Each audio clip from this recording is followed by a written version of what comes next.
Prudència i seguim el bon nivell de competició. Aquestes són les fites per a aquesta temporada de la secció de natació a maletes del Vellesport.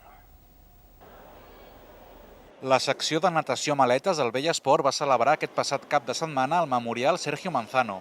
Aquesta 17a edició del Memorial va servir per donar el tret de sortida a la Lliga Catalana.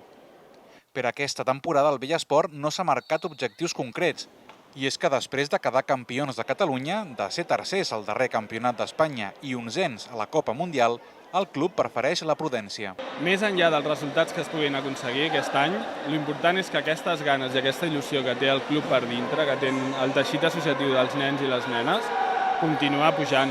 I estic convençut que amb aquestes ganes que tenen i el gran treball que estan fent el cos tècnic es podrà arribar molt i molt alt durant aquesta temporada.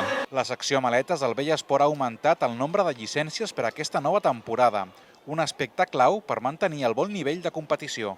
Este año tenemos algunos niños nuevos, siempre ponemos mucho hincapié desde nuestra sección para que la base vaya creciendo, que al fin y al cabo es el futuro, y poco a poco vamos rejuveneciendo la sección y estamos muy contentos por eso. A la 17a edició del Memorial Sergio Manzano es van disputar proves de 1.500, 50 metres vialetes, 200 superfície i 100 metres escafandra.